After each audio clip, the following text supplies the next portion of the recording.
Évangile selon Luc, chapitre 21.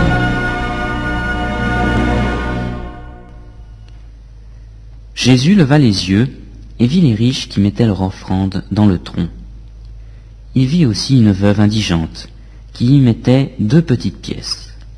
Et il dit, « Je vous le dis en vérité, cette pauvre veuve a mis plus que tous les autres, car c'est de leur superflu que tous ceux-là ont mis des offrandes dans le tronc.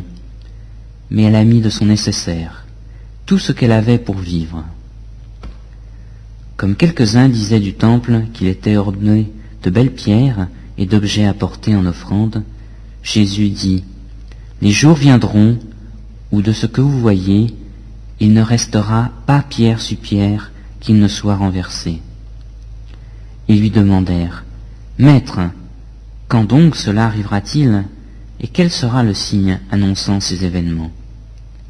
Jésus répondit, « Prenez garde d'être séduits, car beaucoup viendront sous mon nom et diront, « C'est moi, et le temps est proche. » Ne les suivez pas. Quand vous entendrez parler de guerre et de désordre, ne vous effrayez pas, car cela doit arriver premièrement. Mais ce ne sera pas tout de suite la fin. Alors il leur dit, « Une nation s'élèvera contre une nation, et un royaume contre un royaume. Il y aura de grands tremblements de terre, et par endroits des pestes et des famines. Il y aura des phénomènes terribles et de grands signes dans le ciel. Mais avant tout cela, on portera les mains sur vous, et l'on vous persécutera. On vous livrera aux synagogues, on vous jettera en prison, on vous mènera devant des rois et devant des gouverneurs, à cause de mon nom. Cela vous donnera l'occasion de rendre témoignage. Mettez-vous donc dans l'esprit de ne pas préméditer votre défense, car je vous donnerai une bouche et une sagesse à laquelle tous vos adversaires ne pourront résister ou contredire. Vous serez livrés même par des parents, des frères, des proches et des amis, et ils feront mourir plusieurs d'entre vous. Vous serez haïs de tous à cause de mon nom. Mais il ne se perdra pas un cheveu de votre tête. Par votre persévérance, vous sauvegarderez vos âmes. Lorsque vous verrez Jérusalem investie par des armées, sachez alors que sa désolation est proche. Alors que ceux qui seront en Judée fuient dans les montagnes, que ceux qui seront au milieu de Jérusalem s'en retirent, et que ceux qui seront dans les campagnes n'entrent pas dans les villes. Car ce seront des jours de vengeance, pour l'accomplissement de tout ce qui est écrit. Malheur aux femmes qui seront enceintes, et à celles qui allaiteront ce jour-là.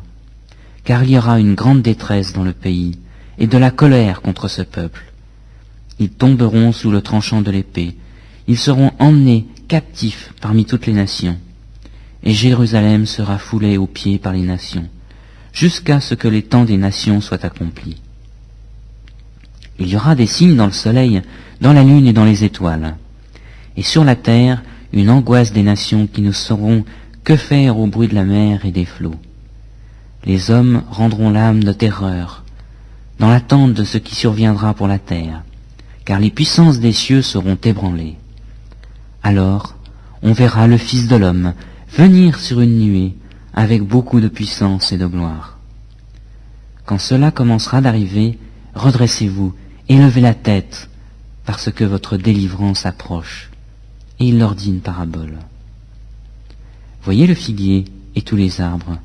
Dès qu'ils bourgeonnent, vous savez de vous-même, en regardant que déjà l'été est proche. De même vous aussi, quand vous verrez ces choses arriver, sachez que le royaume de Dieu est proche. En vérité, je vous le dis, cette génération ne passera point que tout cela n'arrive. Le ciel et la terre passeront, mais mes paroles ne passeront point.